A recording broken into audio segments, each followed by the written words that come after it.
Mechanic Rocky movie ఇప్పుడు OTT platform లో release అయింది. నేను రీసెంట్ గా ఈ సినిమాని చూడటం జరిగింది. థియేటర్ లో సినిమా చూడలేదు కాబట్టి ఓటీటీలో చూసేశాను. సో చాలా క్లుప్తంగా, చాలా సింపుల్ గా ఓటీటీలోనే ఈ సినిమా రిలీజ్ అయింది కాబట్టి ఎక్కువ డీటెయిల్స్ లోకి వెళ్లకుండా చాలా ఈజీగా ఈ సినిమా గురించి మాట్లాడేసుకుందాం.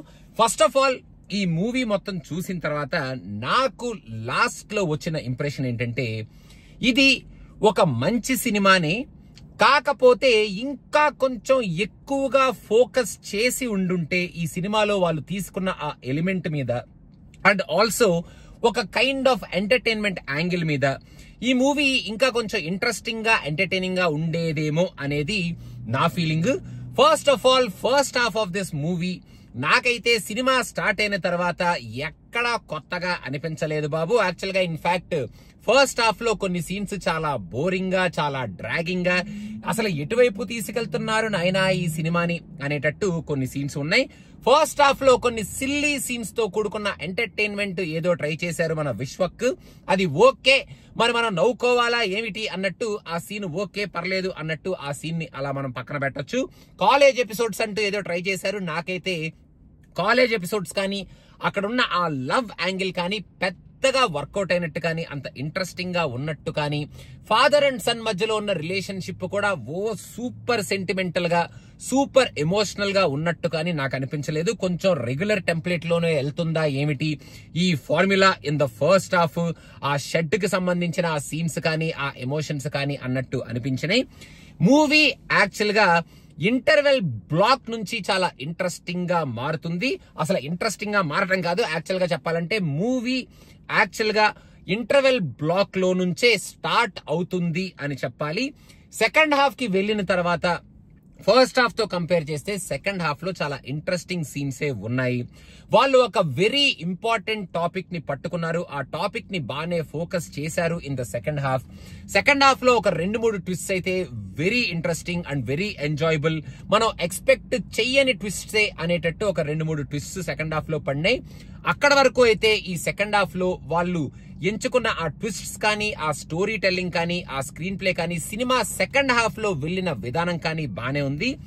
టోటల్ గా మనకి స్టోరీ ఓపెన్ అప్ అయిపోయిన తరువాత వీళ్ళు తీసుకున్న యాంగిల్, మెయిన్ గా హీరో ఏం చేశాడు తర్వాత అనే కైండ్ ఆఫ్ యాంగిల్ తో కూడుకున్న ఈ లాస్ట్ 45 మినిట్స్ ని మాత్రం కొంచెం తొందరగా సర్దేశారా, ఇంకా డెప్త్ లోకి వెళ్లకుండా ఈజీగా, సింపుల్ గా, సిల్లీగా లాగేశారా అనేటట్టు నాకైతే అనిపించింది. ఎందుకంటే అక్కడ ఇంకొంచెం ఎక్కువగా రీసెర్చ్, ఇంకొంచెం ఎక్కువగా మన హీరో ఏదైనా చేసుంటే బాగుండేది అని అనిపించే సీన్స్ లో చాలా తొందరగా, చాలా ఈజీగా అలా ఆ సీన్స్ అన్నిటిని అవగొట్టేసి సినిమాని ఎండ్ చేసేశారు. In the way the movie suppose to end with a very good message అనే చెప్పాలి.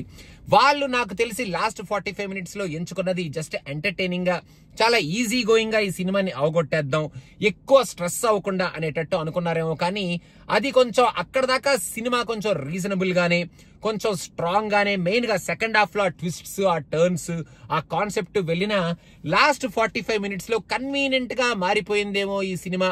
ఎందుకంటే మన హీరో చెయ్యాలి కాబట్టి ఇప్పుడు తను చేసిన పని ఈ సినిమాలో అనేటట్టు లాస్ట్ 45 మినిట్స్ ని తీసేసుకున్నారేమో. అందుకని ఈ సినిమా అసలు సెకండ్ హాఫ్ లో అసలు మన హీరో చేసే పనులు కానీ, సెకండ్ హాఫ్ లో జరిగే సంఘటనలు కానీ, అసలు ఈ టోటల్ మూవీ అన్ఫోల్డ్ అయ్యాక ఈ సినిమా క్లైమాక్స్ కి చేరుకునే పద్ధతి కానీ అసలు ఒక రకంగా ఉంటదరా, అసలు చాలా డిఫరెంట్ గా ఉంటదరా అనుకునేది కాస్త ఓకే, అక్కడ ట్విస్ట్ టర్న్స్ బానే ఉన్నా మన హీరో చేసింది మాత్రం పర్లేదురా, రెగ్యులర్ గా, సింపుల్ గా అయిపోయింది అనేటట్టు ఈ సినిమాను మనం ఎండ్ చేస్తాం. Vishwak did a good job, బాగానే చేశాడు. మరి మన గామి రేంజ్ ఆఫ్ పర్ఫార్మెన్స్ ఉన్న రోల్ ఏం కాదు కానీ ఏదో ఈజీ గోయింగ్ రోల్, తను బానే పర్ఫార్మ్ చేశాడు. ఇంకా మిగతా హీరోయిన్లు ఇద్దరు కూడా వాళ్ళకి ఇచ్చిన రోల్స్ లో వాళ్ళు బానే పర్ఫార్మ్ చేశారు. ఆ రోల్స్ ఏమిటి అనేది నేను చెప్పను, ఎందుకంటే స్టోరీ బయటకు వచ్చేస్తుంది కాబట్టి. Harsha did a good job. And మన రోడీస్ గ్యాంగ్ బ్రదర్స్ ఉన్నారు కదా, వాళ్ళల్లో మనకి ఎవరైతే ఈ బ్రదర్ యాక్ట్ చేశాడో ఇక్కడ, ఆయన also did a good job. Music is also okay. Naresh గారు కొన్ని కామెడీ సీన్స్ లో బానే పండించారు. సునీల్ ని కంప్లీట్ గా వేస్ట్ చేసి అవతల పక్కన పడేశారు. వైవా హర్ష 2-3 జోకులు ఏదో వేసినట్టు వేసాడు కానీ ఆ జోకులు అయితే నాకు పండినట్టు అంతగా ఏమీ అనిపించలేదు. సో ఓవరాల్ గా మీరు ఓటీటీలో ఈ సినిమాని చూసేయాలి అనుకుంటే చాలా సింపుల్ గా, చాలా ఈజీగా, పెద్ద ఎక్స్పెక్టేషన్ పెట్టుకోకుండా ఫస్ట్ హాఫ్ ని ఎలాగోలాగా లాగేసి అవగొట్టేసి పక్కన పెట్టేస్తే ఇంటర్వెల్ నుంచి సినిమా స్టార్ట్ అవుతుంది కాబట్టి సెకండ్ హాఫ్ లో వచ్చే ఆ ట్విస్ట్ ని ఎంజాయ్ చేసి లాస్ట్ 45 మినిట్స్ ఏం జరిగింది, మన హీరో చేసే పనులు మీకు నచ్చిన దాన్ని బట్టి ఈ సినిమాని మీరు ఎండ్ చేసి ఈ సినిమా నుంచి మీరు ఆ తీసుకునే ఆ ఎక్స్పీరియన్స్ దాన్ని బట్టి ఆధారపడి ఉంటుంది అనమాట. నాకు మాత్రం this movie is okay, but ఇంకా కొంచెం ఎక్కువగా ఆ లాస్ట్ 45 మినిట్స్ ని ఇంకా డిఫరెంట్ గా తీసుకెళ్లి ఉండుంటే సిల్లీగా కొంచెం రొటీన్ గా కాకుండా ఇంకా కొంచెం బెటర్ ఎక్స్పీరియన్స్ ఉండేదేమో అని నాకైతే అనిపించింది. ఓటీటీలోనే ఉంది కాబట్టి ఇట్స్ ఓకే మూవీ. మనం తీసి పక్కన పడేసి అబ్బాయి ఇదేం సినిమారా బాబు, అదేంట్రా విశ్వక్సేన్ ఇలా చేశాడు అన్న కైండ్ ఆఫ్ మూవీ ఏం కాదు. We can just give it a time pass watch, mainly for the concept.